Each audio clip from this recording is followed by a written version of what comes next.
time for what's happening on the entertainment front, and Miss G with the gist. Okay, what's so the gist? Men's Gold has been trending since Is that yesterday. why you're in a gold top? And okay, so Men's Gold, can't give me some of the gold, you know.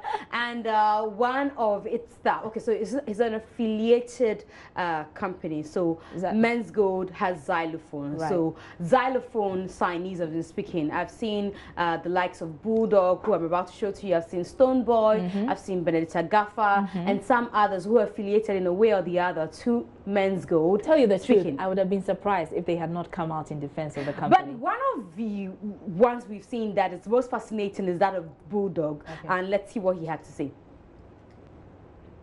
Ghana, the only place where fathers, they envy their sons. Mothers, they envy their daughters. Pastors, they extort from congregation.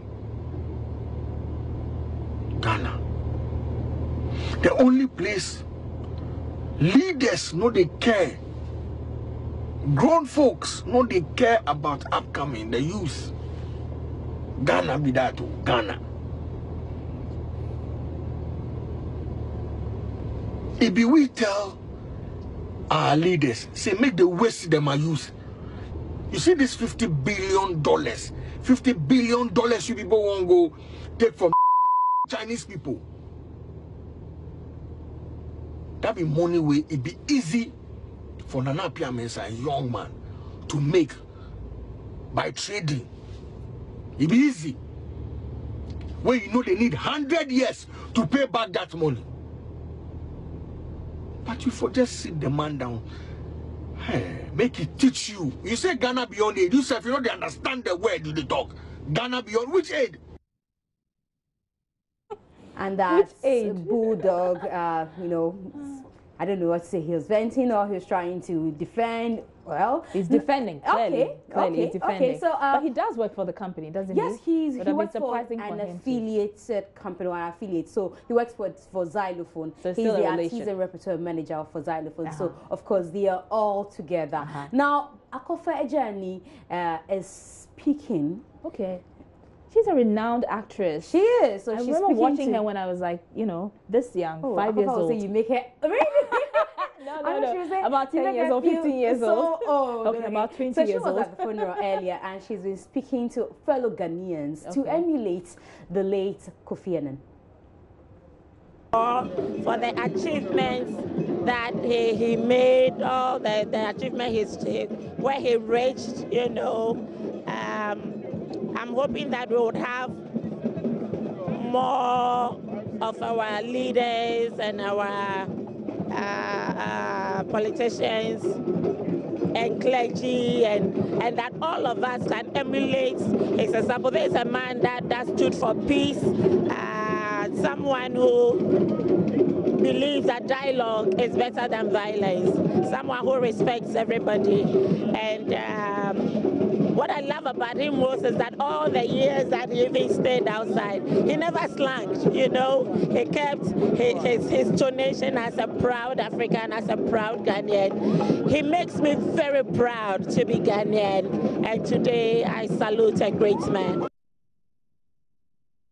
So tomorrow... There's something she said that I totally agree with. For all the years he stayed in the U.S., he never changed his donation. You know. Exactly. All right. So tomorrow, the 14th of September, we are told not to play music between the hours of 8 and 10 if you are on radio. Tomorrow is called No Music Day, and this is a day set aside to let people know the importance of music and also paying royalties to the musicians and producers. So between what time and what time? So between 8 a.m. and 10 a.m. Only 2 hours? Yes. Because will that have the impact that you're seeking to get? How many people are even going to abide by this? You should be asking yourself, you know. True. So here was a press conference earlier. It's legally binding. Yes, a lot of people don't know about this. You know, we are a member of CSAC, and under the international law, there are rules and regulations, and we must abide by it. That is why the Copyright Office is interested in what we are doing. That is why the Minister for Justice and Attorney General will issue a press release in relation to this day. So, but since this is the first time we are doing this, we don't want to attach any legal connotations to this. We just want to sensitize the public about this. Now, we just want to create the era of sensitization. so that at least people get to know, you know, because this is the first time we are doing it right here in Ghana. It has been done in Nigeria and other countries already. So we just want people to observe this. Personally, we are not interested in really clamping down on people. We are interested in the message, for them to assimilate the message very well, so that they inculcate it into their daily lives and know that music is valuable. Pay for the music that you use. Basically, that's what we want to jam home. On the 14th of September is a No Music Day. Yeah. How long are radio stations, even social events, should there be any tomorrow? How long are they supposed to stay away from music? In fact, for now, it's just 2 hours, from 8 a.m. to 10 a.m. All right, so that has been reiterated, 8 a.m. to 10 a.m. tomorrow. So why was it not 8 a.m. to 8 p.m.? I think that would have made a better impact. I've asked you a question that I have not answered. Is it going to be, even that, I doubt how many people are going to abide by this, because your jingles are still music. You know, you need all those to run a program. So I wonder how much of that we're going to abide by.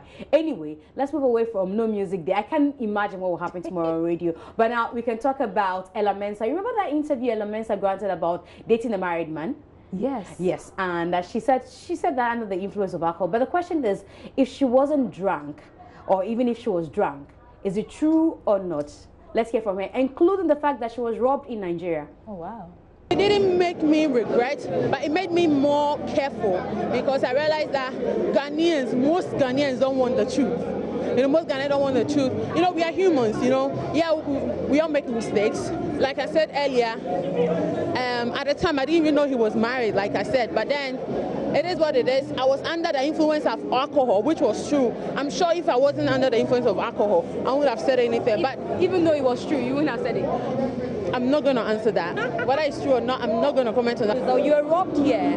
Yes, I was. So I was, for the first time since I started coming to Nigeria. You know, I've been coming here since 2013. I've never, ever faced that thing before. Like, it was scary. Like, they used a gun, a real gun. And I was in traffic, 10:30 from coming back from location. I was going home from location and it happened. I was so scared. They broke my glass. They took everything. Like, it was scary. But hey, I'm good. I'm grateful.